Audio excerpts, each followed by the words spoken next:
Jumping Jenny by Anthony Berkeley. Adapted for broadcasting by H. Oldfield Box. Jumping Jenny.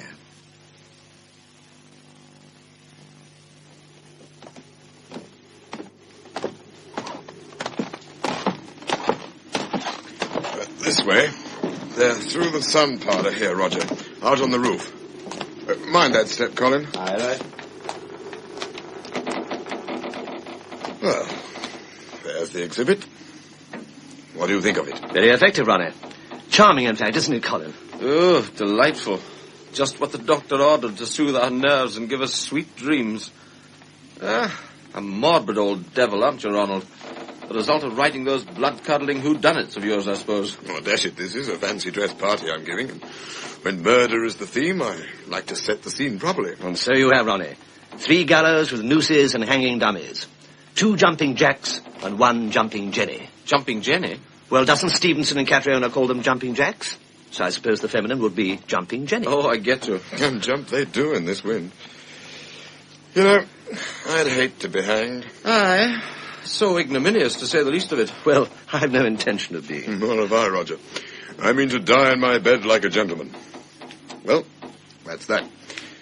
I've shown you my masterpiece, and you've duly admired it. Let's go down now and have a drink before we join the others in the ballroom.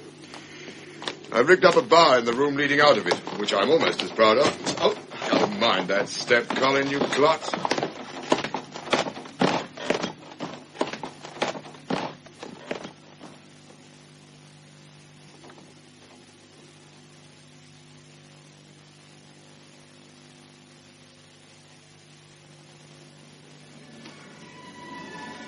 Now then, follow me. Dancing to the gramophone in there, liquid refreshment in here. All laid out on that table.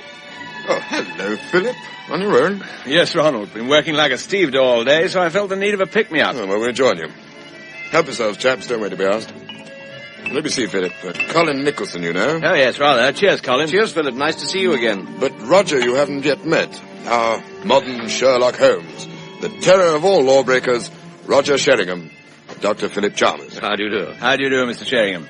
Your name's very familiar to me, of course. Good. It all helps business. Well, I hope I shall never need your professional assistance. One never knows. Huh. Yours must be interesting work. It has its moments, Dr. Chalmers. But like every other job, it's most of it dull routine. Yeah, I suppose so. Oh, here comes my wife.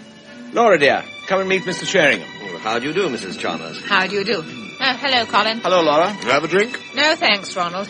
I've come in search of this husband of mine. Philip, I want to dance. Oh, very well, dear. I'll just finish this. There, Laura. Now I'm at your service. We'll get together later, Sheringham. Criminology is one of my pet hobbies. I say it is. Famous crimes and that sort of thing are his favourite bedside books, Mr. Sheringham. The trouble I have at nights in getting him to turn the light out and let me get to sleep you'd never believe. And no sooner is it out than the damn phone rings, and it's one of his patients wanting him. You shouldn't have married a doctor, my dear. I gave you fair warning. Well, lead on, Laura, into the dance. So long, Ronald. So long, Philip. Now that, Roger, is one of the nicest fellows living. Isn't he, Colin? Aye. Philip Chalmers is 1 in a million. Best liked man in the whole neighbourhood. His family and mine were more or less brought up together. Though he is really a closer friend of my brother's than mine. He and my brother David are the same age. 2 years younger than I am. Poor old Dave. Poor? Why, what's wrong with him? Nothing with him, personally. It's his wife, Ina, that's his trouble. Ina's impossible. Ask Colin, he knows. It's no secret. She's a blasted egomaniac. Must be the centre of everyone's attention, or she behaves like a lunatic. Oh, Lord, here she comes. Excuse me, I'll slip off into the ballroom. Oh, hello, Ina. Hello, Colin. Ronald, I've a bone to pick with you. David tells him Mr. Sheringham's come. You've introduced him, but you've not bothered to introduce me. He has come, Ina, and here he is. Roger, this is my brother's wife, Ina Stratton. How do you do? How do you do, Mr. Sheringham? No, you don't look like a detective. But then, how ought a detective to look? Oh, mix me a whiskey, will you, Ronald? A good stiff one. Right, Ina. Whiskey coming up. There, dear. Thanks. Oh, that's better. Oh, I feel like getting tight tonight. Oh, there are times when getting drunk seems the only thing worth doing. Do you ever feel like that, Mr. Sheringham? No, not exactly. Oh, I do, often. I mean, what's the purpose of life? What's the sense of it all? Ina, dear, do cut it out. Talk of something sensible. I am. Don't be so damn rude, Ronald. David! David, come here. Yes? Yes? What is it, Ina? Ronald's just introduced me to Mr. Sheringham. Only because I asked him, mind you. If I hadn't, he wouldn't have bothered. Oh, nonsense. It isn't nonsense. And now, if you please, he's insulting me right in front of Mr. Sheringham's face. Ina, I'm sure he's not. Yes, he did. He told me to shut up. Don't be silly. You've been drinking too much. No, I haven't. Not for me, I haven't. Takes a couple of bottles to put me under the table. And Mr. Sheringham, we'll have a tete-a-tete later, when Ronald isn't there. David, take me back to the ballroom. All right, Ina. Come along, then. Oh, I'm coming. What is it they're dancing now? A quick step? There, Roger. You see what I mean? I do see. I'm looking forward to our tete-a-tete, as she called it. Oh, yeah? Oh, no, I mean it. I'm a student of human nature, remember? Of abnormal types in particular. Well, she's abnormal, all right. Oh, hello, Williams. What are you doing hiding behind that door? Seeking shelter, Ronald. But now that the coast's clear, I can come out of hiding. Oh, that sister-in-law of yours, David's wife. Well, what's she been up to, Williams? What hasn't she? Not having met her before, I was crazy enough to ask her to dance with me. She said she'd rather sit out, so we did. And Ronald, is she mad? Absolutely. I thought she must be. 15 whole minutes I had of her before I managed to escape. That explains my hiding act, old boy. Excuse me, I'm going out to get some fresh air. Oh, my Lord, what a woman. Poor old Williams. Well, Roger, still looking forward to that tete-a-tete? More than ever. I'm positively impatient for it. Well, take my warning. She's not only mad, she's dangerous. Being unhappy herself, her guiding principle is to wreck everyone else's happiness. If there's any beastly lying scandal going about the place, you can bet your life that she's got the story started. You want another drink? No, thanks, not yet a while. By the way, Ronnie, I've been here for 20 minutes and you've not yet introduced me to your wife. I haven't got one. What? But I always thought... Oh, I did have, but that marriage packed up. We had a divorce. Oh, I see. Oh, a very amicable one. We both fell in love with someone else, so it worked out splendidly. Parted the best of friends. Margot's married again. Matter of fact, she's here tonight with her new husband. And I'm soon going to be married. Oh, and your fiancée? Is she here too? Of course. Well, come along into the ballroom and meet her. Right. She's the world's 8th wonder, old boy. Fell for her hook, line, and sinker the first moment I clapped eyes on her.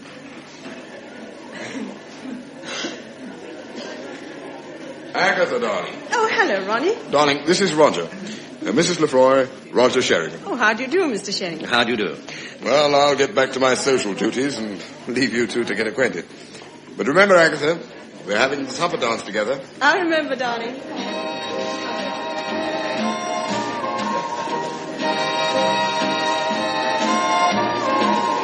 Shall we dance, Mrs. Lefroy? Thanks, I'd like to.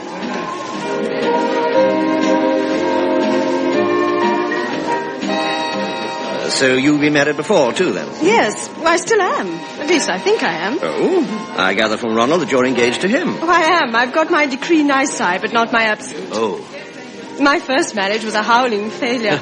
And yet you're ready to try again? Why not? One mistake doesn't make a series. I suppose not. First marriages oughtn't to count. One's so busy learning to be married at all, well, one can hardly help acquiring a kind of resentment against one's partner in error, can one? I wouldn't know. I'm a confirmed bachelor. And it's your idea, is it, that it's better not to risk it at all? Well, maybe. My future brother-in-law, David Stratton, would agree with you on that score, I dare say. Have you met Ina? I have. Now, there's a woman I could cheerfully murder. So could a lot of other people present tonight if only the law allowed it. She's poison, Mr. Sheringham. But I shouldn't be talking like this to you, should I? As you're a detective. Don't worry, Mrs. Lefroy. I'm not here in that capacity. I hardly imagined anyone would bump her off tonight anyway. Oh, I don't suppose so. More's the pity.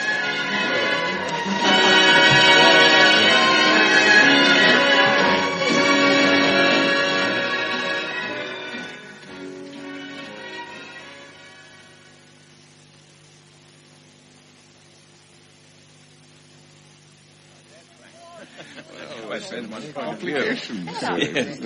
Ah, Sheringham, come and join us. Thanks, Chalmers, I will. Now then, you've met my wife. Yes. Oh, this apparition in fancy dress of the most gruesome description possible is Frank Mitchell.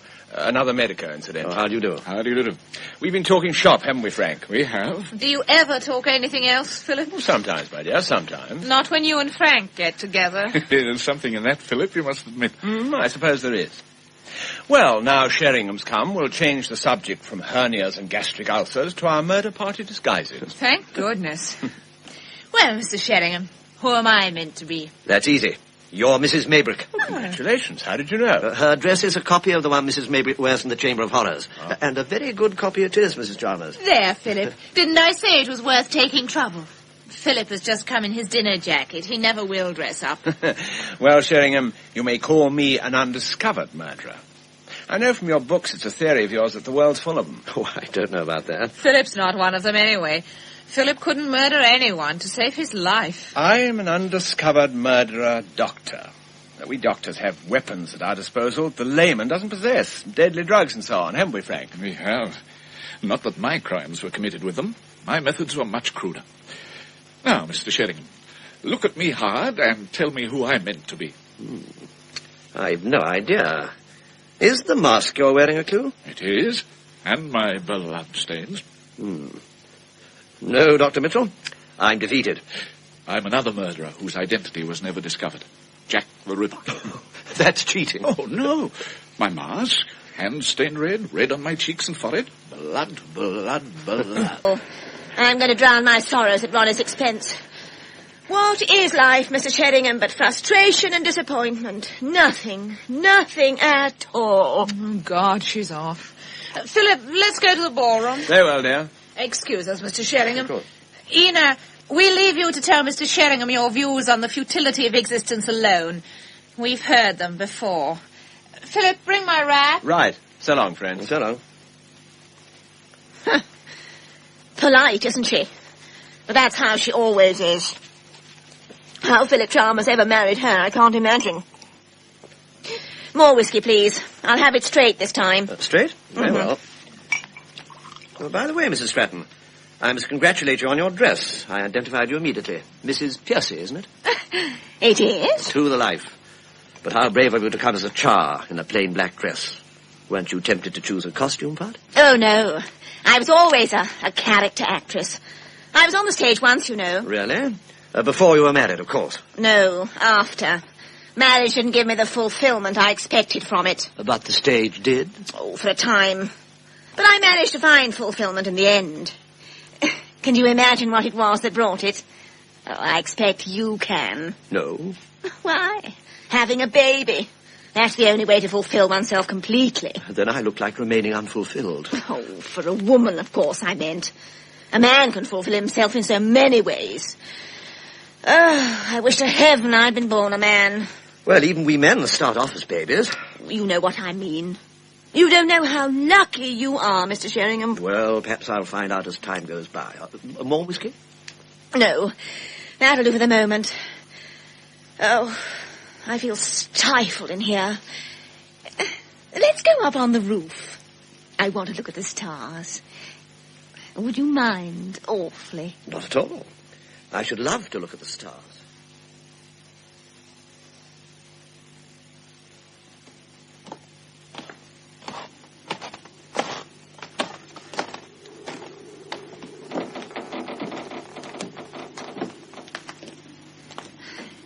Oh, there they are.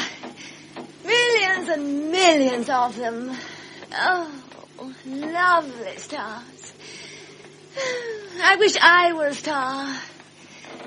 Don't you, Mr. Sheringham? Well, not particularly. Oh, I do. Oh, they look so peaceful. Oh, and there to spoil it all are those ridiculous gallows of Ronnie's. Ronnie really is rather childish sometimes, isn't he? It's a great thing to be childish sometimes. Oh, yes. I can be absurdly childish when the fit takes me. Oh, lovely stars. Lovely, lovely. Oh, dear. I'm an awful fool, I expect. Oh? Why?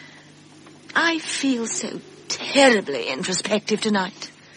Do you ever feel introspective? Not often. At least I try not to encourage it. Oh, I can't help it. It's terrible. It must be. One can't help asking oneself, is there really any use in anything? A dreadful question. I've had a baby.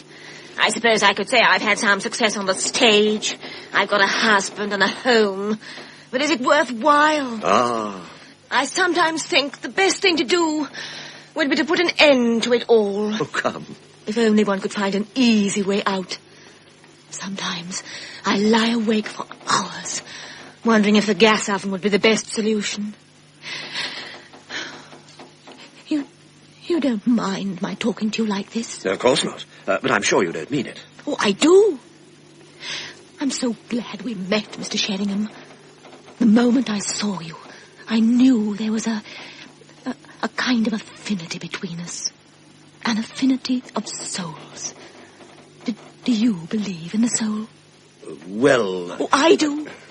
I don't believe everyone has a soul, but I know I have. And I'm sure you have one, too. Mr. Sheringham? Yes? Would you like to kiss me? Of course. But I mustn't yield to the temptation. Why not? Well, we've only just met, and it's a bit chilly out here. Chilly? Well, what's that got to do with it? Well, quite a lot. I catch cold very easily. But Mr. Sheringham... Come along now, let's go down. Mind those stairs. They're a bit tricky. You might break your neck. I'll lead the way. Oh, I wouldn't mind if I did break my neck.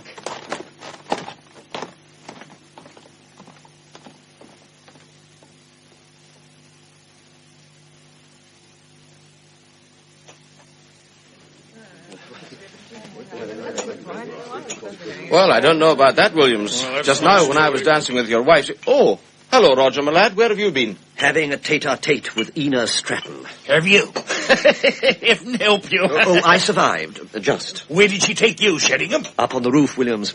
She wanted to look at the stars. Oh, she did she? Oh, she's as mad as a hatter. Did she tell you she was feeling terribly introspective and that sometimes she thought the best thing to do would be to put an end to it all? She did, Williams. And then to start to gabble about her infernal soul? Yes. And say she felt there was an affinity between you and ask you if you'd like to kiss her? Yes. Same here. Yes, she's potty all right. Roger, what's this? What's this I hear? Oh, hello, Ronnie. What's what? As though you didn't know, you old rascal. Ina's just told me you lured her up on the roof and tried to make love to her. What? Yeah, it was all she could do, she said, to fight you off. She says you're the most persistent man she's ever encountered. The devil she did. Don't worry, old boy, I didn't believe it. I should hope not. Well. Shut up, Colin. Well, chat, break it up. Next item on the programme, supper dance. And after that, we're going to play charades. Charades are my speciality.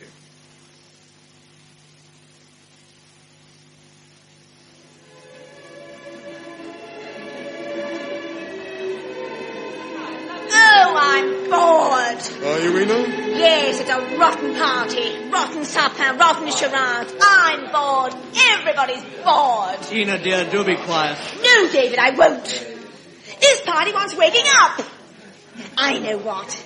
Ronnie, Yes, Ina? dance an Apache dance with me. No, Ina. Pig. David, did you hear? I want Ronnie to dance an Apache dance with me, and he won't. Well, never mind. But I want to. Won't anyone dance an Apache dance with me? Oh, pigs. Well, if no one will, I'll just lie down in the middle of the floor. Here. Till somebody does. There. Ina! Take no notice, David. Notice is all she wants. It's just playing into her hands. I'll lie here and lie here. Don't be surprised if I drop off to sleep, Ronnie. I won't, Ina. The best thing to do if you're bored. Don't worry, dear. It's a big room. Plenty of space for us to dance all round you. Come on, friends. On with the dance. How do you do, Mr. Sheringham? I'm Margot. Oh, how do you do? Oh, you're Mrs. Mitchell. That's it. Mrs. Mitchell and Ronald Stratton's discarded wife. Dear Ronnie, what a wonderful exhibition my ex-sister-in-law is giving us. Charming. Poor David. He's very patient with her. Too patient. Oh, come on, Ronnie. I absolutely insist on your doing an Apache dance with me. I absolutely insist. Ina, dear, if you'll have the goodness to pipe down for a minute. Hello? Yes, Dr. Chalmers is here. Right, I'll get him. Philip, it's for you. Thanks, Ronnie. Hello? Yes, Dr. Chalmers speaking. Oh, I see. Very well, I'll come over at once. Yes, do that. Yes, goodbye. Bad luck, Philip. Yes, no peace for us doctors. Who was it, Philip? A young Mrs. Thompson, my dear, from Falford. Well, on with the march. I'll be about an hour, Ronnie. And then, dear, it'll be time to go home. Oh, then you can stay as long as you please. I'm enjoying myself. Well, I won't kill myself hurrying. Cheers, Ronnie. So long, Robert. Ronnie! Once and for all, will you dance an Apache dance with me? No, Ina. Oh, Lord, what a rotten party it is. David, I'm going home. Nonsense. I am. If you won't come, I'll go by myself. Oh, but Ina... For goodness sake, David, if she wants to go, let her. Oh, very well, Ina. You take the car. I'll walk. It's only a few hundred yards. No, I'll walk. I feel like walking. Goodbye, then, Ina. Oh, goodbye, Ronnie. No. On second thoughts, I don't think I'll go after all. If you won't do an Apache dance, let's think of something else. Something really amusing. Good night, Ina. But I'm not going, Ronnie. Yes, you are, my girl. You said you wanted to go, and go you shall. No, I've changed my mind. It's a woman's privilege to change her mind. I don't care about that. You said you were going, and you shall. Besides, you're bored. I shouldn't be if we could do something amusing. Well, we're not going to. Come on, David. Up the dancers. We'll carry her up. You take her head, old boy, and I'll take her ankle. No! You wouldn't dare. Wouldn't we just? Now, come along, David. Come on, Ina. Oh, put me down. Come in, old boy. Open the door. Right. Wonderful. Now she's got the attention she wants. Yes, Mr. Sheringham. But just wait. Ronnie's pretending to joke, but he means business. What are you doing? Please, let me go. Why? There. Now she's realized it. I say, poor Ronnie, that was a vicious kick she gave Let him. me go, drop me. Very well. Drop her, David. Oh, that hurt. But, Ina, dear, you did say... Beast, I hate you. It's been a foul party, stinking. I wish I'd never come. And exit Ina. Well, Mr. Sheringham, he's got rid of her all right. Ronnie, I think I'd better go, too. Don't be an ass, David. But, Ronnie, in a mood like that... Oh, for heaven's sake, let her go and be thankful. She'll be all right. Oh, very well. That's the spirit. I'll shove on another record. I'm sorry for the disturbance, everyone. The next dance will be, let me see. Oh, yes. The next dance will be a foxtrot. Now, take your partners, ladies and gentlemen. Take your partners. Margaret, my dear, for old time's sake, you must dance this one with me. Thanks, Ronnie. I'd love to.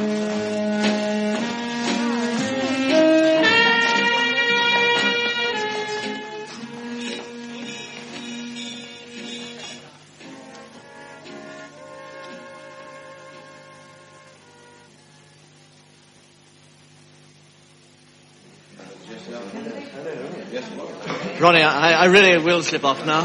Why ever? Stay to the end, David, and thank God for a little peace. It's not as though you cared a damn. Yes, but I'm responsible for her. And she was worse tonight than I ever remember seeing her. Oh, very well, if you'll set your mind at rest. Good night, David. Good night, Ronnie. Good night, Sheringham. Good night, David. Oh, yeah, I'm afraid the poor lad's in for a nasty half hour when he gets home. Yes, I'm afraid he is, Colin. Poor David. Poor old Dave. Ronnie, I didn't understand. He didn't do anything. That doesn't matter, Roger. David's always the scapegoat when that maniac of a woman hasn't had the attention she imagines her due. How in the world did he come to marry her? Oh, heaven knows. Just one of those things. And now, when it's too late, he's met the girl that would have been exactly right for him. But there's no chance of a friendly divorce? None. Ina would never agree. She's got her bird in its cage. But surely... Is there nothing you can do to get rid of? Nothing. Short of murder. That always does seem to be a little drastic. Well, Ronnie, here's luck to you, at any rate, in your marriage. Thanks, Roger. I have no doubts on that score. Agatha's a winner.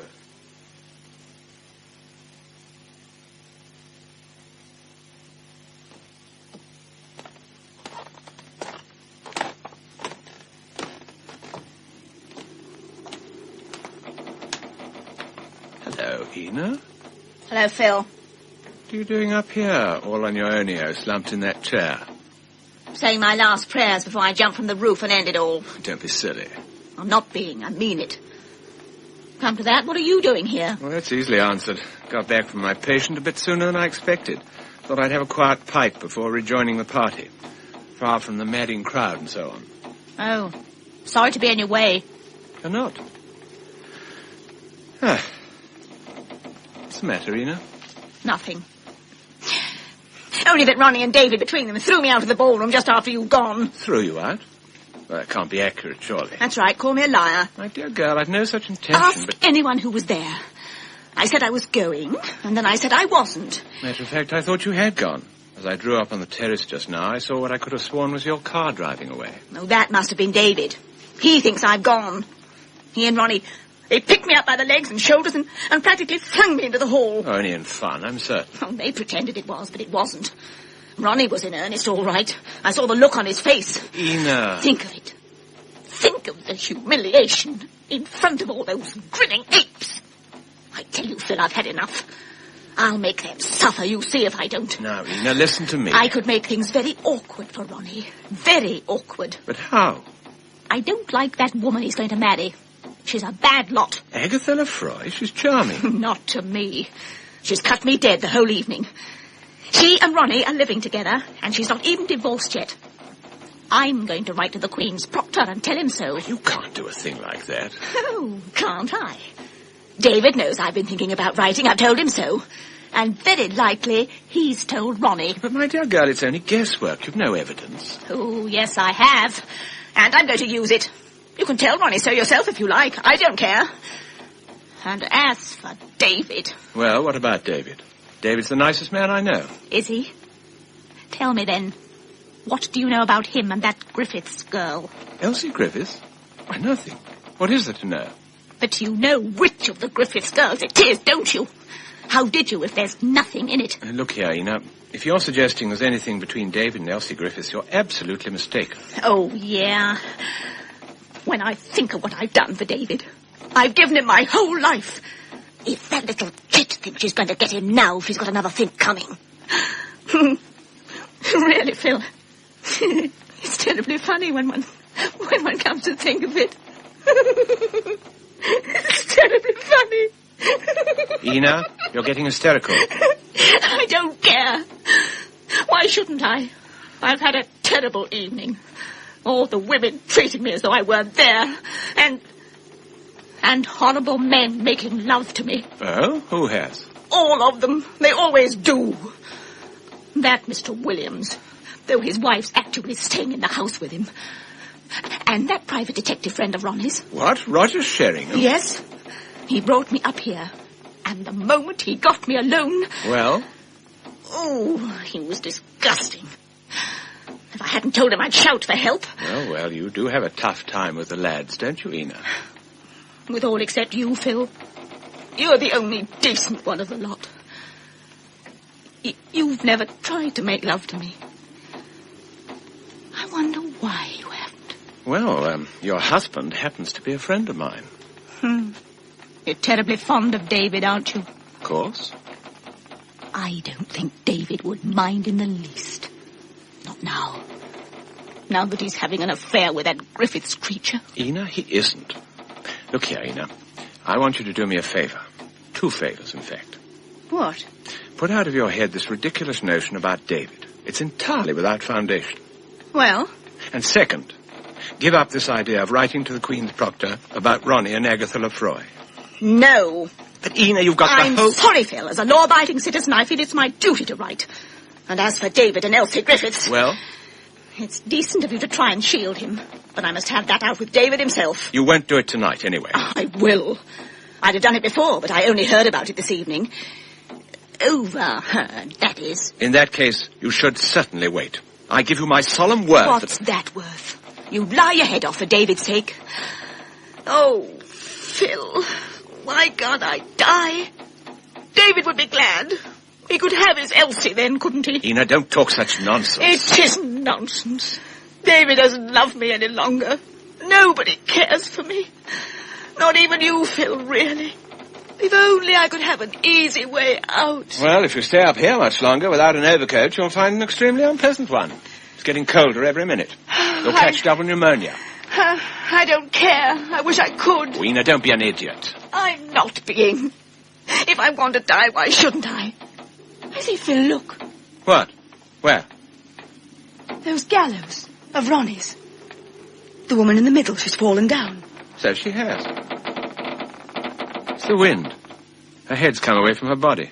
So it has. That's a coincidence, isn't it? Coincidence? Why? Don't you see? Here am I, wanting to find a way of killing myself. And there's that empty noose. It's an invitation from fate. Oh, stop being dramatic and come along downstairs. I'm not being dramatic. I'm deadly serious. Now, where's a chair? Oh, there's one by the door. Oh, I've only got to kick that silly dummy out of the way and climb onto the chair like this and put my head into the noose like that. Oh, come on, Ina, for goodness sake. David will be home by now and wondering what's become of you. Let him wonder. Now, I've only got to jump off the seat. It'd be terribly easy, wouldn't it? Very. But that's enough play acting. It isn't play acting. Shall I, Phil? Shall I jump? I will if you say so, shall I? Yes. What? Phil, you don't really mean it. I do. Phil! Let's face it, Ina, you'd be better dead. For your own sake and everyone else's. Phil! You've no intention of doing it, have you? But, Phil! Oh, very well, for the sake of humanity in general, I'll pull the chair away for you. No, don't...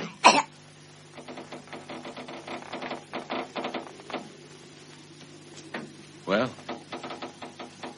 that's that. Technically, I suppose I'm a murderer. Such an opportunity. No. I've no regrets.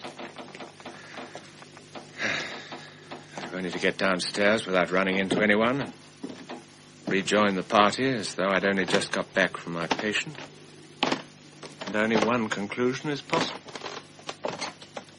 Suicide. No. No regrets at all.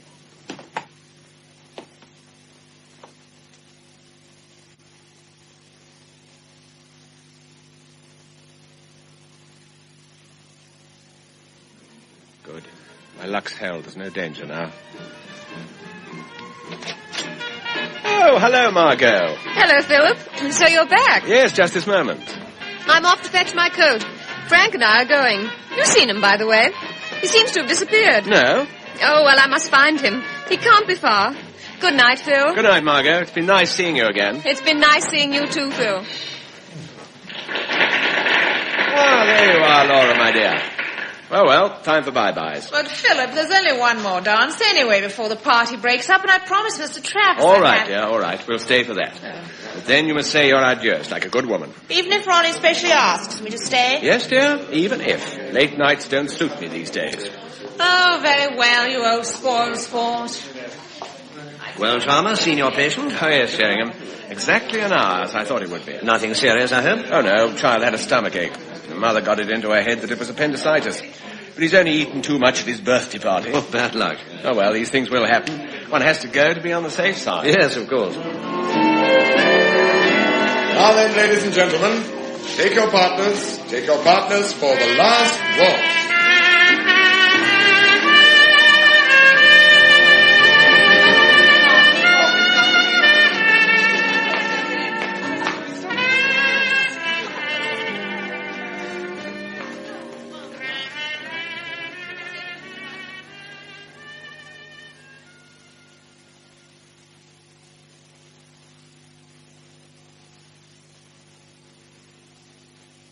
Well, friends, now we're 6. Everyone gone but the house party. But do we go to bed? I think not. Breakfast won't be till any hour you want it. Well, Ronnie, so long as you don't expect us to exert ourselves no more. Oh, no, Williams, nothing like that. Anyway, you're beyond it. Rubbish. You've drunk too much. Hasn't he, Mrs. Williams? Oh, he usually does. Osbert, I'm ashamed of you. No, Emily, you leave me alone. Ronnie's... I know what Ronnie, darling. Is We'll turn out the lights and Mr. Sheringham shall tell us about one of his most lurid murder cases. Well, that's a good idea, Agatha. Yes. Will you, Mr. Sheringham? Well, Mrs. Williams, I oughtn't. Oh, come on, yes. Roger, be a man. Oh, very well, then. In the strictest confidence, of course. Oh, naturally. Draw up your chairs to the fire, everyone. I'll fetch over the whiskey. Ronnie. Hello, David. What brings you back? Sorry to interrupt, Ronnie. But, wasn't home when I got there. Oh? I waited a bit. Then as she didn't turn up, well, I thought she might still be here somewhere. Not that I know of. Anybody here seen Nina? No. Probably at home all the time, David. Hiding herself deliberately. Well, I searched everywhere. If you don't mind, Ronnie, I'll have a look around before I go. Oh, sure. I tell you what, we all will. Come along, everyone. Search party for Ina. Bottle of scotch for anyone who can find it. Bottle of scotch? Well, that's worth having. A bottle of scotch for anyone but you, William. That's right. If I find her, Ronnie, I get my reward, same as anyone else. I presume we can look anywhere? Oh, sure, every nook and cranny. No rooms barred. Now, come along, friends. Well, don't worry, David. If Ina's here, we'll soon find her.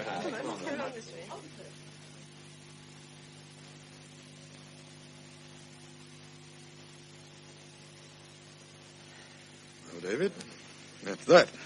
She can't be here, old chap. No, she can't be. Not unless she's learned the art of making herself invisible. You any suggestions, Roger? None. We've combed the entire premises. And in the process, I seem to have lost my husband. Oh, don't worry about him, Mrs. Williams.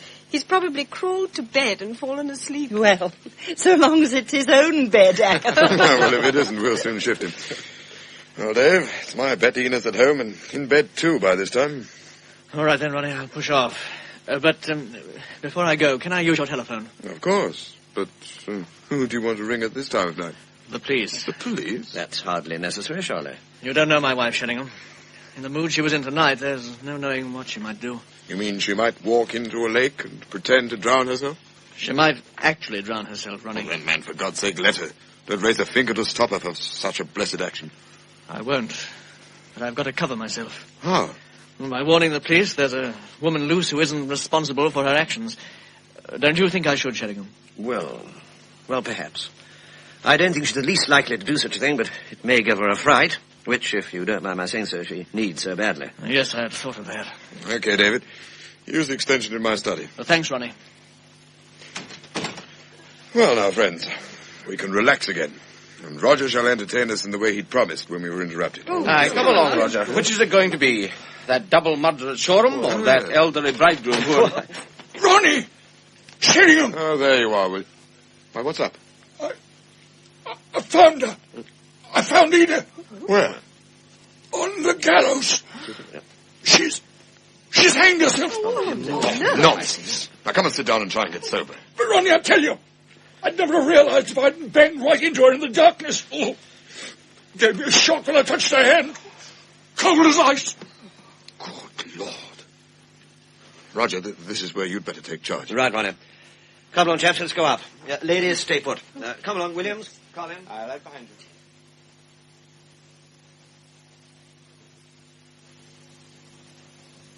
Well, Mr. Sheringham, it really was her. Yes, Mrs. Lefroy. Dead as mutton. Colin, I could do with a glass of whiskey. Same here, Roger. How about you, Mrs. Lefroy? Oh, no, not for me, thank you. Well, just think of it.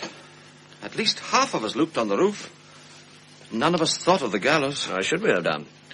She was wearing a black dress just like the dummy when the lantern had gone out. Well, where is she now? On the bed in Ronnie's room. Couldn't leave her hanging there. Oh, no, of course not. Where is Ronnie? In his study. He's ringing Chalmers to come along and examine the body, and then the police. David's with him. Oh, well, if you'll excuse me... Yes, of course. Well, Colin, that seems to dispose of the good old cliché. What cliché? That those who talk about suicide never do it. Yes, it does, doesn't it? And yet... Well? I could have sworn that it applied in this case more forcibly than in any other. It couldn't have been an accident, I suppose. So the celebrated detective's brain's at work, is it? Out with it, laddie. What's on your mind? Well, there's a woman whom quite a lot of these present tonight had every reason to wish dead. True. And then this happened. She commits suicide. And good riddance. No, I couldn't agree with you more. But if the police discover the hatred that was seething against her, they may suspect something absolutely preposterous. Murder? But think of the risk. Good Lord, Roger, you don't think it was murder? I mean, well, there she was, no signs of violence. Oh, yes, it looks like suicide.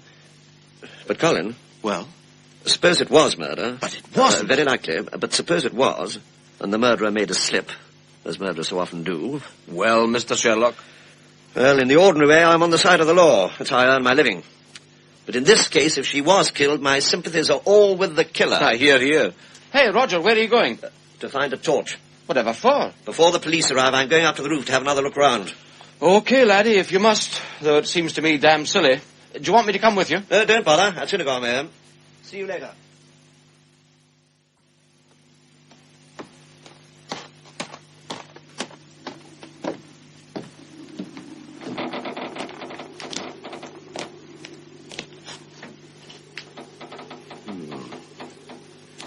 No, everything looks in order. Everything points to suicide. I better have another look at that noose. A chair. Where's a chair? Oh, there's one. Now. Yes. Standing on this, I could have put the noose round my neck easily enough. No doubt Ina Stratton could have done the same. Oh, well, whoever did it, if anyone did, made a clever job of it. Good luck, Jim. Oh, carefully with you. You nearly broke your own neck. Well, that's that. Call it suicide and bury your doubts. And yet, good Lord.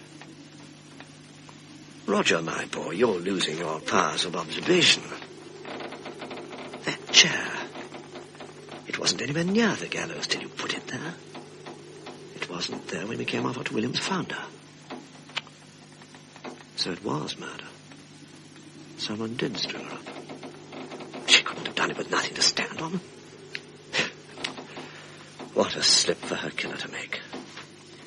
If she'd done it herself, she'd have jumped from the chair, and as she swung, it would have fallen over, just where it is now through my upsetting it. Well, there it is, exactly where it should have been, and there I'll leave it. I wonder if Colin or Ronnie or Williams noticed it wasn't there. I don't suppose so. Roger? Are you there, Roger? Oh, here comes Colin. Here's a chance for a little auto-suggestion. Yes, Colin? Well, Roger, how goes it? Satisfied? Oh, quite. It was suicide. Good. I came to tell you, Chalmers has got back. He's having a look at the body now. Oh, thanks. I'll join him. Yes, Colin, she killed herself, all right. What makes you so sure all of a sudden? Well, you're a bit of a student of crime yourself. What would you say was the vital evidence? Her state of mind? No, that's evidence the other way of anything. Look, Colin. It's there in front of your eyes. I'm blessed if I can see it. That chair. Under the gallows.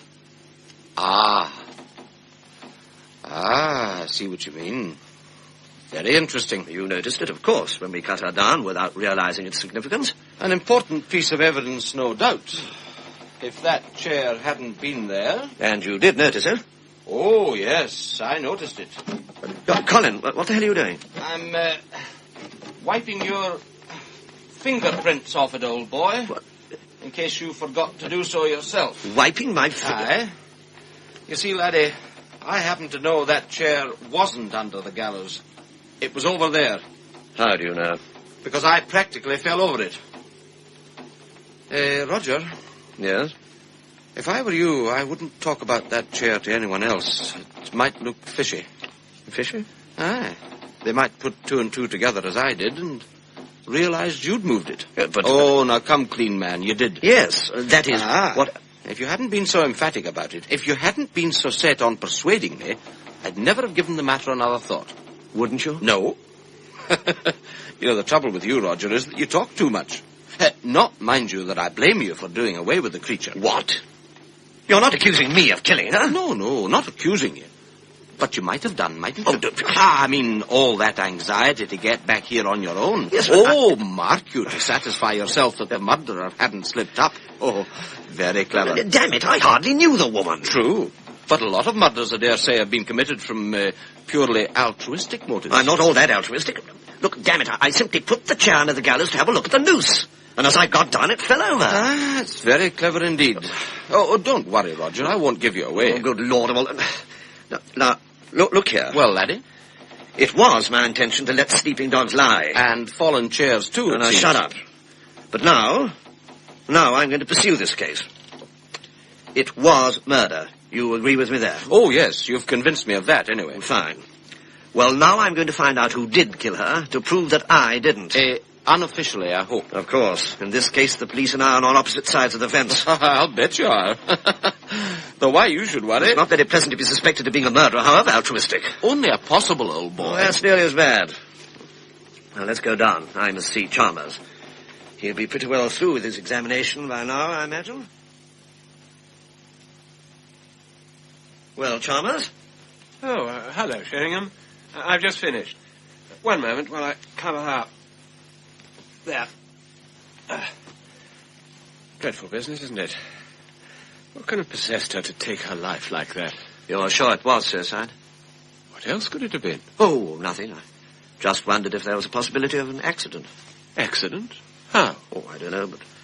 Well, from the little I saw of her, I shouldn't have said she was the suicidal type. No? Well, that's more in your line than mine.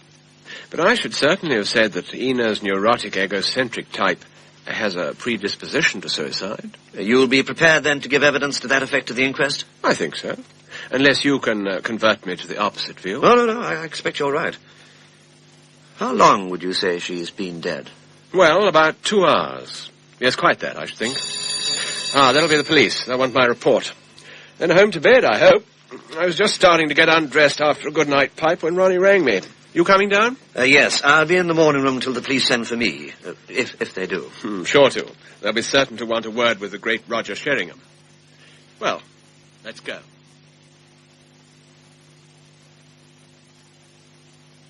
Come in, Roger. This is Inspector Crane. How do you do, Inspector? Oh, very pleased to meet you, Mr. Sheringham. A terrible business, this, sir. Very. Though not, fortunately, in your line, we hope. Of course not. A clear case of suicide. Well, Mr. Sheringham, we've had a look at the scene of the tragedy and seen the poor lady. Mr. Ronald and Mr. David here have outlined the events which led up to the discovery, and Dr. Chalmers, who's just gone, has given us his medical opinion. Now, Mr. Sheringham. Yeah? I won't keep you long, as the hour's late, but if there's anything you can tell us which will assist us and the coroner... I don't know that there is much.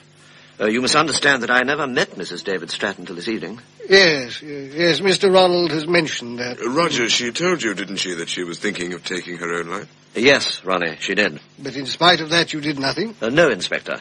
I thought she was talking purely for effect. Effect? Well, I realized, of course, that she was, how shall I put it, a highly strung woman. But not, I thought then, to the point of carrying out her threat. Well, Mr. David, did that coincide with your opinion? No, Inspector. She had frequently talked of suicide. But tonight her behavior really did alarm me. That's why I rang you when we couldn't find her. You were afraid that she really might have done away with herself? I was. I see. Well, gentlemen, I won't keep you any longer now. We'll come back in the morning, Mr. Ronald, have a look at the scene of the tragedy by daylight. Oh, certainly. When will the inquest be? Monday morning. That is, if nothing arises to cause us to postpone it. Well, that's not likely, is it? I hope not, sir. I hope not. Come along, Constable. Well, gentlemen, I'll wish you good night. Good night, Inspector. Good night, Inspector. An officious fellow, your Inspector Crane, Ronnie. Oh, I don't know. It's not often that anything of this sort happens in these parts. Naturally, he's making the most of it. Eye on promotion and so on. Yep. Must be thorough, you know, to impress the superintendent. Oh, David, oh boy. You get along. You look all in. I feel it. Yeah, no wonder. Bed for all of us, eh, Roger?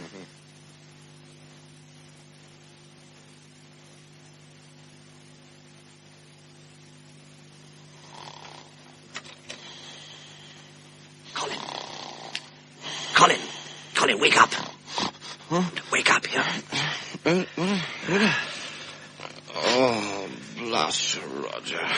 here I am having a well-earned sleep after an exhausting evening. Well, there'll be no more sleep for you till you've listened to what I've got to say. I've been lying in bed thinking. If you have, I don't know why the blazes... I think I know who did string her up. Who? Not Ronnie, I hope, because I like him. No. Dr. Chalmers. Oh, Phil Chalmers, don't be absurd. Philip's a grand fellow. It's just because he's a grand fellow that I suspect him. He knew that woman was making David's life unbearable. Dear. But he's not the type who'd ever commit a murder. Not to plan one, I grant you. Well, then... but he's a man of character and pretty strong nerve. Suppose he suddenly saw an opportunity and simply took it. That's conceivable, isn't it? Just, but what was the opportunity? Well, I imagine they were up on the roof together. She was making all kinds of wild threats, what she was going to do to David and Ronnie and everyone else she's got her knife into. Well, Mr. Sherlock, continue. Chalmers' patience becomes exhausted. He sees that the female dummy has fallen from the gallows. He gets the idea. Put a woman where a woman was. You've got imagination, I'll say that much for you. Shut up. He inveigles her to the gallows, puts his handkerchief over her mouth to stifle her cries, and, hey presto, he's lifted her up and put her head into the empty noose. Very fine. But there's one thing you've forgotten. What's that? Well, Philip's a strong man, but even he couldn't have done it without using both arms, could he? No, he used them both, naturally. What, in spite of his dicky shoulder? When he can't raise the upper part of his left arm? Damn. No, he can. So, whoever it was, it couldn't have been Philip. No. That clears him. Good. And now you can clear and let me get to sleep again. All right. But I mean to show you all the same. Show me what? That it wasn't I who killed her. Okay. But if any other theories occur to you during the night, don't come waking me again. Let them keep till the morning, or there'll be another murder.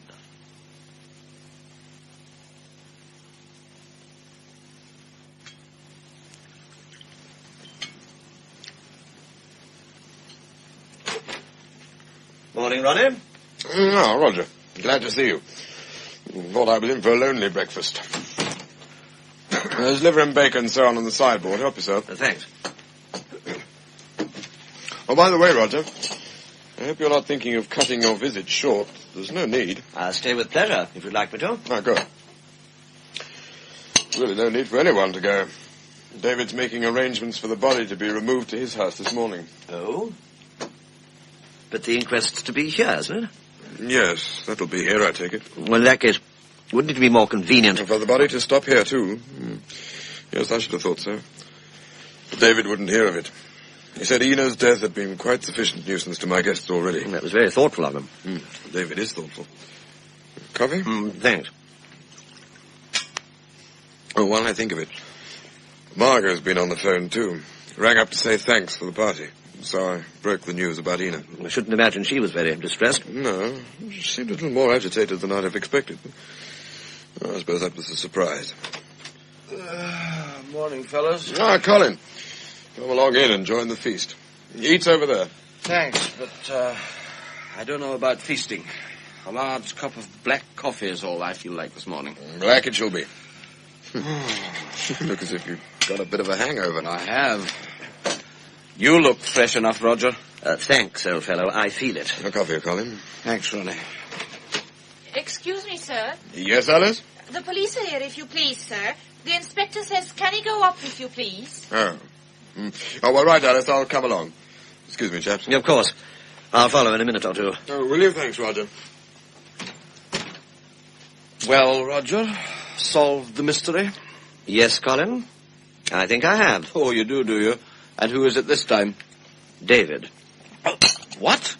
Oh, no. You'll never persuade me it was Dave. As far as motive goes, he had the strongest of anyone. Maybe, but David, he wouldn't have the heart to squash a slug. A lot of people who hadn't the heart to squash slugs have had the heart to commit murder. Crippen, for instance. There was a charming little man driven nuts by that wife of his. But in his case there was an added motive. Crippen was in love with another woman. So is David. What? Who told you that one? Ronnie. And before Ina Stratton was killed. Well, suppose he is. No, Roger, I won't have you fastening it on Dave. You didn't mind fastening it on me, I noticed. You fastened it on yourself with your hanky-panky about that chair. But if you're going to prove that David did it, don't drag me in. Lord knows he had ample justification. So you admit the possibility? Oh, it's possible theoretically, of course. He left not long after she did, and a good deal sooner than the rest of us. He had the opportunity. But I just know that it wasn't him. I know him too well. That's prejudice. This is murder, remember. Everyone must be suspect if they happen to cast iron alibi. And who has? Everyone was drifting in and out of the ballroom the whole evening. But you must admit that David acted very strangely. I don't admit it. That's prejudice again. Why, for instance, was he so anxious to ring up the police before it was known that anything had happened to her? Well, you know, she was missing, and she'd been behaving like a raving lunatic. Well, that was a habit of hers, I gather. And point 3. Last night, when the police were here, Dave was very much on edge, I noticed. So was Ronnie, for that matter. Still is, though he's able to conceal it better. So what? I believe Ronnie thinks David did it. David may even have told him he did. Damn it, Roger, you twist everything. Speak for yourself, old fella. You're the champion twister. Well, thank God for my good breakfast. I must go up and see how Ronnie is getting on with the police.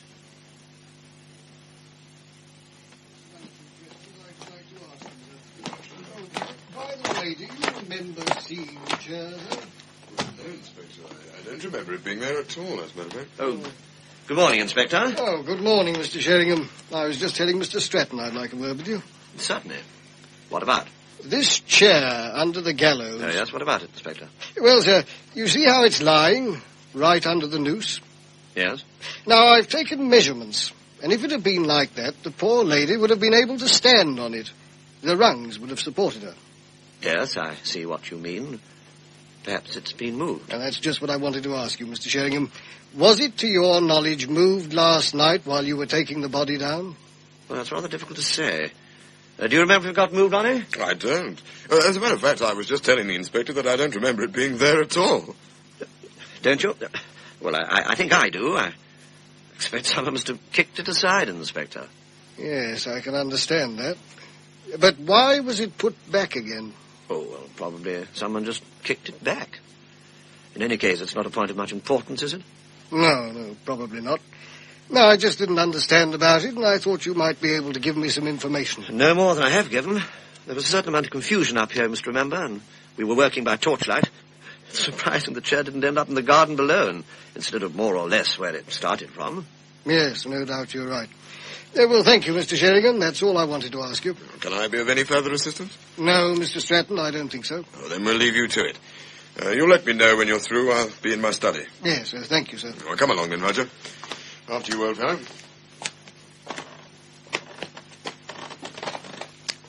Ronnie, you inconceivable bonehead, listen to me. Why, what's up? The chair, you lunatic. What about Oh, it? for God's sake. Not another word about your not remembering it being under the gallows. Why not? Because, nincompoop, the presence of that chair means suicide, and the absence mean murder.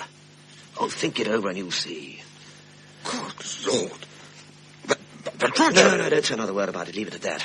Come along.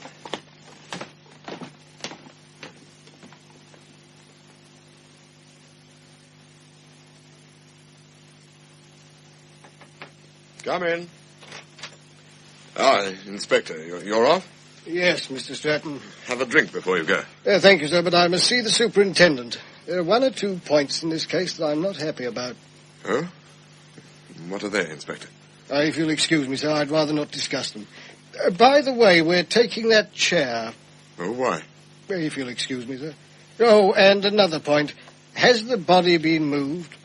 Not yet. Then I wanted to stay here, for the time being, anyway. Very well, Inspector. I'll tell my brother. Thank you, sir.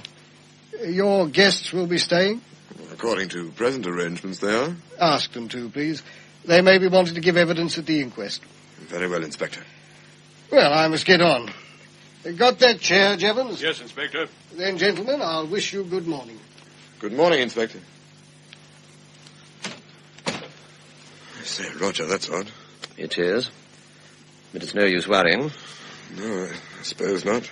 All the same, Ronnie, I think I'll pop up to the roof again to see if I can find out what they've been up to. Right, I'll come with you. No, you go along and see David. Now, tell him exactly what's happened. And if the inspector calls on him, to be damn careful what he says. All right. Thanks, Roger. Oh, Colin, there you are. I've been looking for you. Have you, Roger? Oh, just when I was going to settle down to read the Sunday papers. Still on the trail, are you? And who's your suspect now? Still David? Yes, but I'm not concerned with him at the moment. It's the police I'm trailing just now. Look, come in here, Colin. Oh, if I must. Well, what's up? That blasted chair. Hmm? The police have checked for footprints and fingerprints and found none. Good Lord. But how do you know? I found traces of insulfator powder on the roof, just about where the chair was lying. They've taken the blasted thing away with them. Oh, that's unfortunate. No prints, because I wiped it. Exactly. Aye, but not as unfortunate when you come to think of it, as if I hadn't. If Ina was murdered, they wouldn't have found her prints, of course, but they'd have found yours, old man, if I hadn't got rid of them. That's true. Does Ronnie know? He knows they've taken the chair, but not about the tests they made on it. I don't mean to tell him. But somehow... What? The police will be questioning us again, that's certain. And somehow we've got to concoct a convincing story to account for the absence of those prints. Yes, I see what you mean. Any ideas? None. For the moment, I'm flummoxed. Unless you go to them like a man and tell them you wiped it. Oh, don't be an idiot. If I did, they'd want to know why. And a nice mess we'd land ourselves in. Yes, I suppose so. What reason could I give them if I didn't give them the true one? Any suggestions? None. Yes, Colin, we're in a fix. We are, laddie. Ah, Agatha Lefroy, fresh from her beauty sleep. You did sleep, I hope, Agatha. Oh, not too badly, on enough. Good morning, Mr. Sheringham. Good morning, Mrs. Lefroy. Colin. Huh? Suppose we ask Mrs. Lefroy to do it. Do what, Roger? Say that she wiped it. Wiped what? Oh, what? Discovered that chair has been wiped, and naturally they're puzzled. Naturally. It's essential that someone should own up to having done it. Laughing heartily the while and without the faintest notion that the act was a serious one. Now, if you could... Well, this is all very mysterious.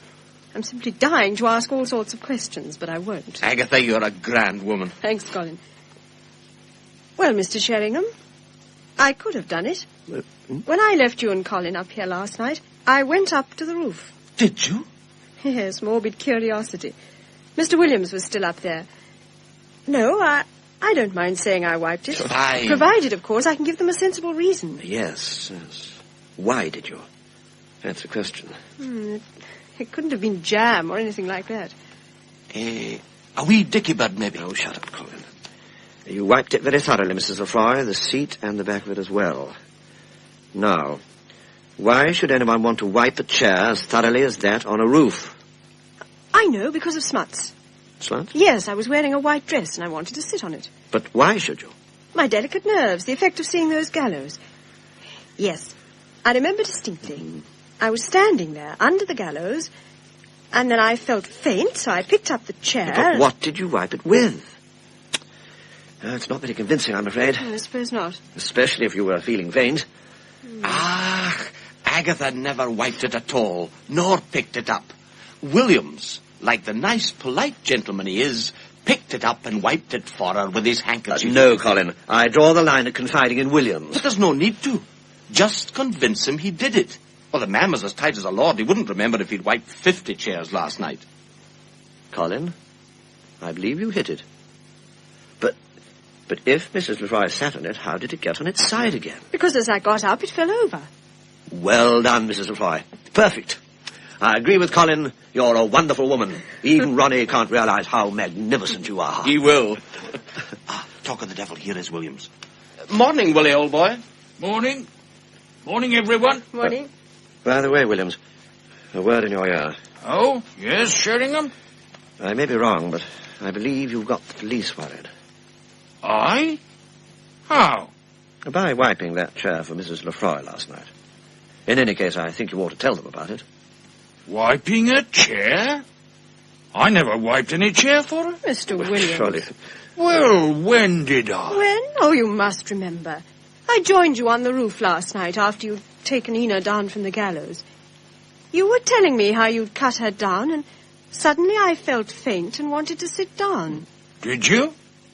I don't remember. Not much I do remember about last night, except finding her body. Anyway, does it matter, Sheringham? Well, I'm afraid it may matter quite a lot. Oh? You see, when you wiped that chair, you destroyed some rather important evidence. The prints that Ina Stratton made when she stood in it. But did I wipe it? You did, laddie. You heard what Mrs. Lefroy said. So the only thing, Williams, is for you to remember quite clearly what you did do, and then own up to the police. Or they'll start imagining that we were all drunk last night, and the press will begin shouting about a drunken orgy in the course of which a woman dies. By Jove, yes. Yeah, I see what you mean. Well, what exactly did I do? Listen carefully, Williams, and Mrs. Lefroy will remind you.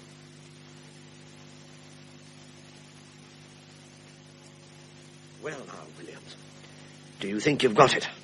Yes, Sheringham, I think so. Well, then, let's have it.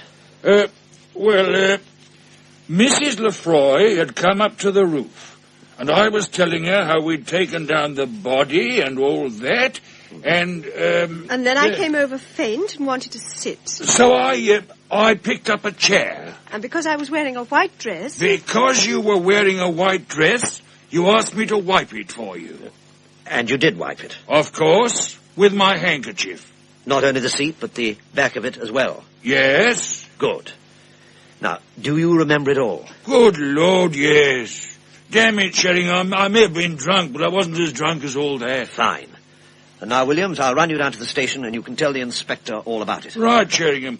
Oh, hold on a minute. I better just tell my wife I'm going.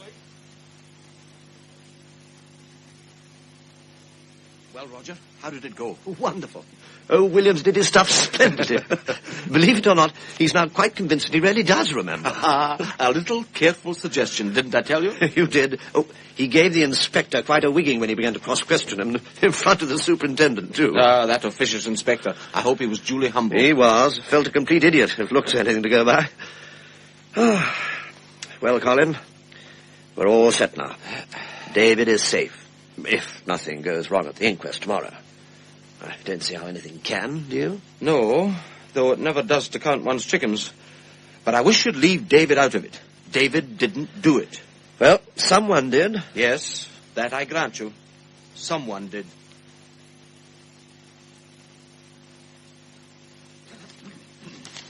Oh, thank you, Inspector Crane. And there were no signs of violence?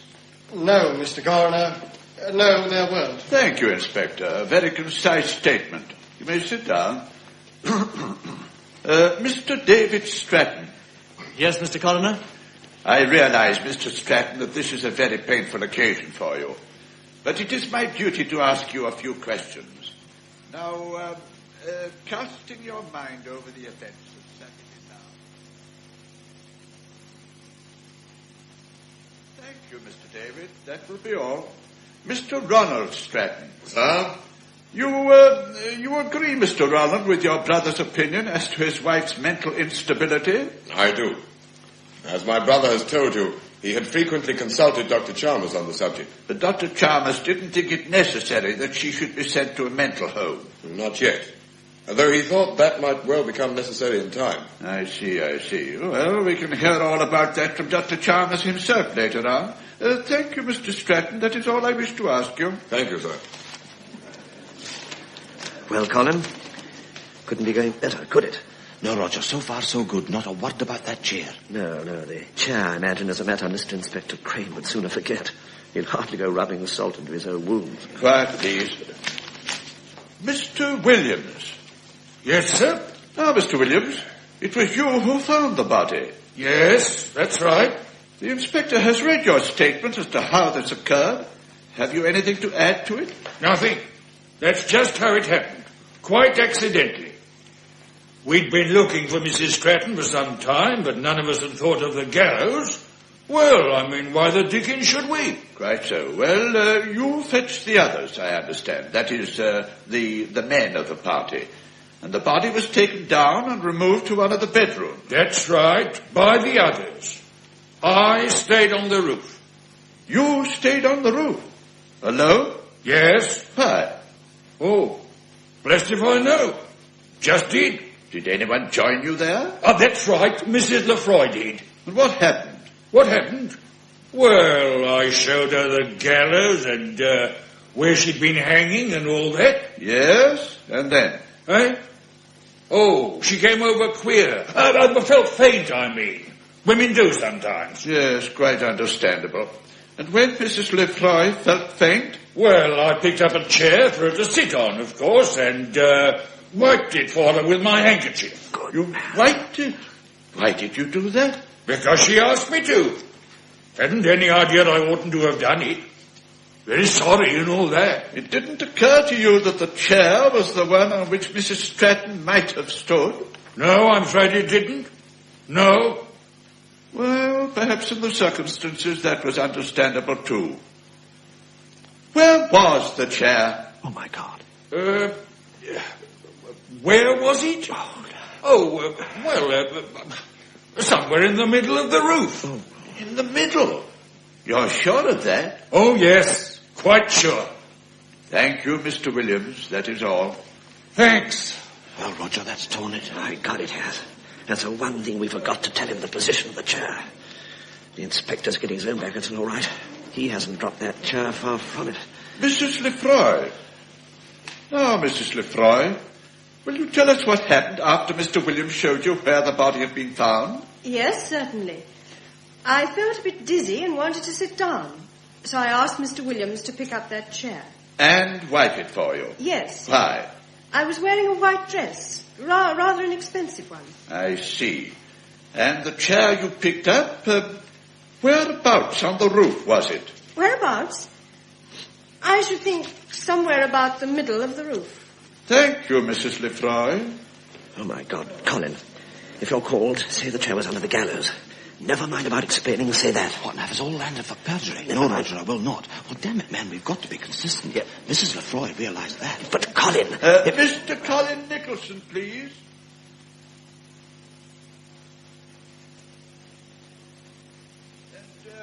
And this chair, Mr. Nicholson, was some distance from the gallows? Yes. About how far, would you say? How far? About 10 to 15 feet. Too far, then, for Mrs. Stratton to have kicked it there when she, that is, if she jumped from it with the intention of killing herself? Oh, definitely. But that doesn't mean that... Thank you, Mr. Nicholson. I have no more questions to ask you. Thank you. You bloody fool, Colin. I suppose you know you've hanged David Stratton. Nothing more or less than hanged him. Damn it, Roger, what else could I have said? Quiet, please. Inspector Crane. Yes, Mr. Coroner? In view of the evidence given by the last three witnesses, I feel that this inquest should be adjourned, pending further investigations by the police. Yes, sir. Very well. Pending these investigations, the inquest is... Please, Mr. Coroner. Yes? I am Mrs. Williams. It was my husband who found the body. Oh, yes.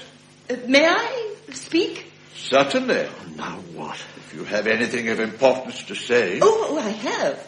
It's about that chair. You're puzzled, aren't you, because it wasn't under the gallows when they found Ina. That is, Mrs. Stratton. I am. It's not for me to prejudge the issue, but if Mrs. Stratton committed suicide... But it wasn't there, because I'd moved it. Oh, how was that? Well, when we were all searching the house, before she was found... Yes? Well, I went up to the roof, more for a breath of air than anything. I felt like sitting, and I saw the chair lying by the gallows, and, well, I picked it up and sat on it. Oh. And at that time you had no notion that Mrs. Stratton was hanging close by you, dead? Oh, dear, no. If I had... Yes, exactly. Well, Mrs. Williams, you say it was lying under the gallows. Immediately under? Not quite, but as good as under. Near enough for Mrs. Stratton to have thrust it there in the event of her having made use of it to hang herself. Oh, yes. Ah, thank you, Mrs. Williams. Thank you. Your statement has been most valuable. Well, Inspector, I think the inquest may now proceed. Yes, Mr. Coroner. Colin, do you realize? It was suicide. She did do it after all. All our trouble's been for nothing. Yes, and if only you'd kept your inquisitive nose out of it. How the devil could I be sure? I will now call the medical evidence. Dr. Chalmers. Yes, Mr. Coroner.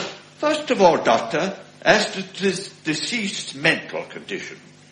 She was a patient of yours, I understand. She was, Mr. Corridor.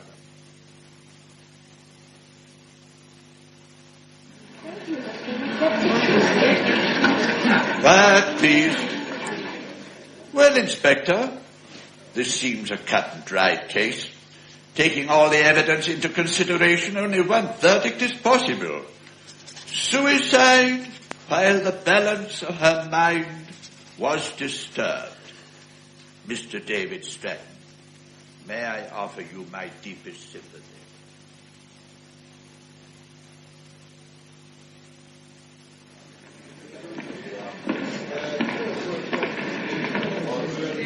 Well, Chalmers, this time it really is goodbye. Yes, Sheringham. I'm sorry your weekend was attended by such an unpleasant disturbance, but between ourselves, we can't exactly regret her departure, can we? Indeed, no. David is free, and the verdict one of suicide. Oh, the verdict was never in doubt, of course. No. All that fuss about that chair. Obviously someone had moved it, hadn't they? Well, I must get on. Catch up with the day's work, or try to. You will look us up, won't you, Sheringham, if ever you happen to be this way again? Rather, of course I will, Chalmers. Goodbye, old fellow. Goodbye.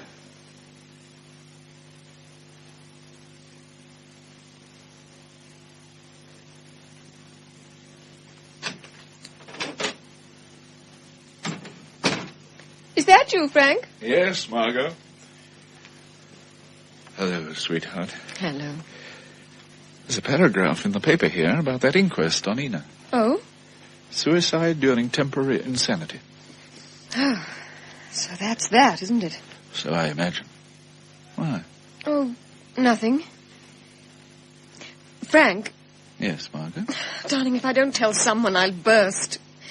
You can keep a secret, can't you? Well, I hope so. Yes, I know you can. Darling, Enid Stratton didn't commit suicide. Phil Chalmers tried to kill her. What? Oh, I don't see how you can know that. Well, I do. I know because Ina told me. Ina told... Frank, you'll swear you'll never breathe a word of this to anyone. Well, of course not. But I don't see... Well, you remember I was looking for you just before the last dance at Ronnie's? Yes. Well, I went up onto the roof and... Go on. At first I thought there was no one there. Then I heard someone saying Margot in a choky sort of voice. Then I saw it was Ina, hanging on the rope. What? Oh, my dear girl, she couldn't possibly have spoken if she'd been hanging. But she wasn't hanging by her neck. Somehow she'd got hold of the rope and pulled herself up to take her weight off. Good Lord. I started running towards her, but she called out to me to pick up a chair that was lying close by, so I did. Well, what happened? She stood on it, of course, while she got her breath back, with the rope still round her neck. Then she began to let fly. Let fly? Oh, my dear, she was furious. The things she was going to do to Ronnie, Agatha Lefroy, David, Phil, everyone. She seemed to think there was a regular conspiracy to kill her, and that Phil Chalmers had been sent up to do it. She was going to ring up the police and give Phil in charge for attempted murder. So, Frank... Yes? Well, I like Phil. Don't you? Well, rather. He's a damn good sort. Yes. And, sweetheart, you would love me. Whatever you knew I'd done, wouldn't you? Well, of course. But what did you do? I pulled the chair away. Again.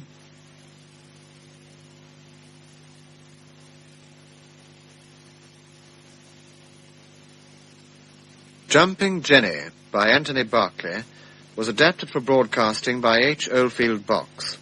The part of Roger Sheringham was played by Hugh Burden. Ronald Stratton by Trevor Martin. Colin Nicholson, Simon Lack. Dr. Philip Chalmers, Hamilton Dice. Laura Chalmers, Judy Bailey. Ina Stratton, Joan Newell. David Stratton, John Scott. Osbert Williams, Philip Cunningham. Agatha Lefroy, Monica Curtin. Dr. Frank Mitchell, David Bird. Margot, Sheila Manahan. Mrs. Williams, Molly Rankin. Inspector Crane, Keith Williams. The coroner, Arthur Ridley, and not as advertised.